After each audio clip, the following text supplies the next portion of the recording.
In 2025, the Americans are feeling stuck in the endless economy circle that doesn't seem to stop. Many Americans are losing it, and certainly, the cost of living is getting out of control.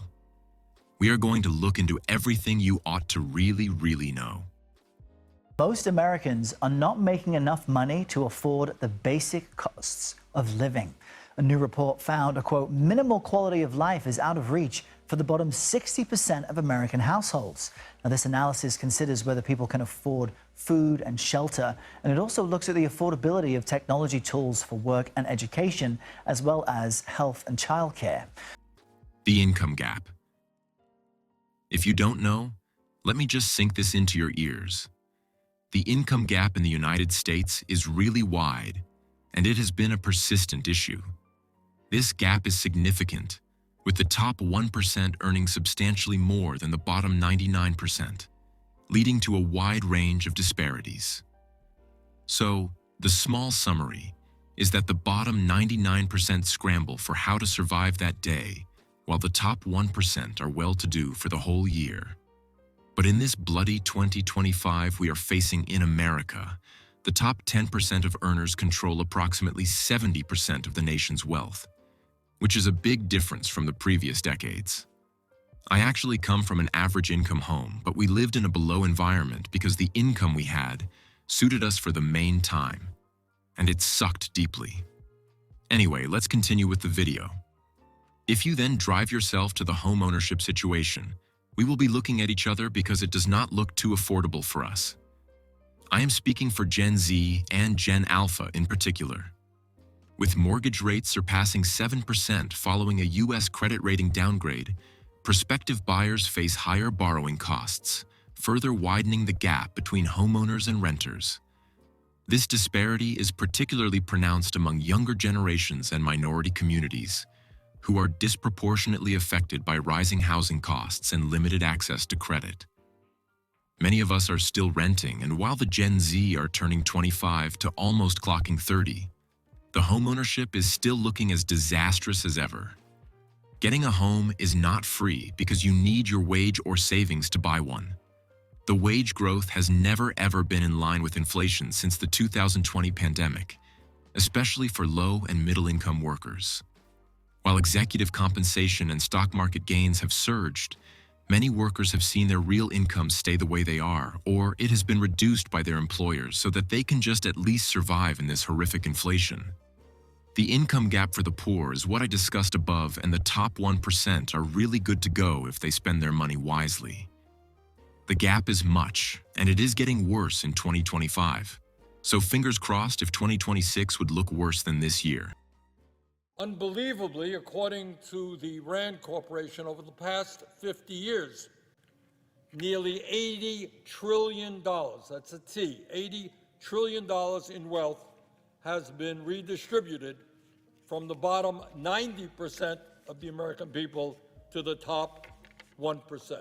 So, what we have seen is the very wealthiest people in America are becoming much richer, while at the same time, 60% of Americans are living paycheck to paycheck, and many millions of families are struggling to just put food on the table. That is the economic reality of today.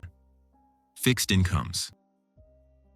Individuals on fixed incomes, such as retirees and those receiving disability benefits, are the ones that particularly suffer the economy hell in America. Social Security benefits, which are adjusted annually based on the Consumer Price Index (CPI), have not been a substantial value in terms of the increase in essential expenses like healthcare, housing, and food. For example, while the CPI reported a 2.8% increase, many disabled and retirees have experienced much higher increases in their out-of-pocket medical expenses. Most of these individuals don't have family that they can rely on. They are on their own, just trying to get by the day.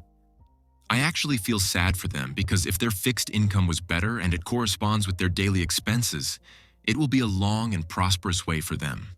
The erosion of purchasing power for those on fixed incomes has led to difficult choices, such as cutting back on medications, delaying necessary medical procedures, or reducing spending on basic necessities.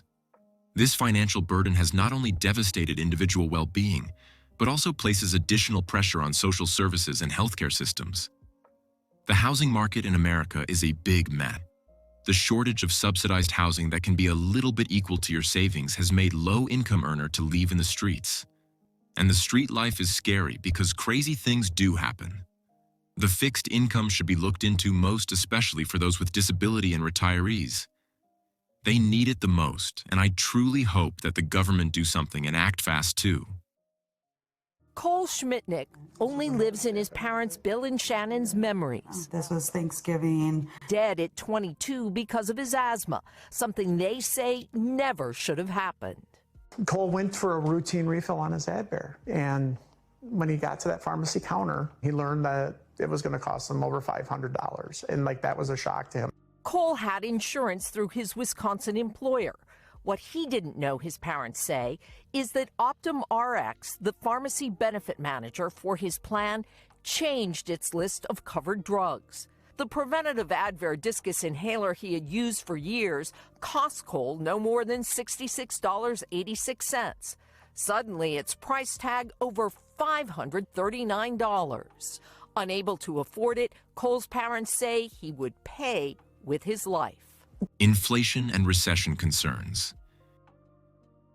The U.S. economy in 2025 has been a complex relationship between inflation, recession, and the Americans themselves, which includes me. While inflation rates have moderated slightly from their peaks, they remain above the Federal Reserve's target, contributing to higher costs for goods and services. At the same time, economic growth has slowed, with the Atlanta Fed's GDP Now estimate indicating a contraction of 3.7% in the first quarter of 2025. To make everything worse, Donald Trump decided to add more fuel to our problem by adding tariffs policies that made even his followers be mad at him.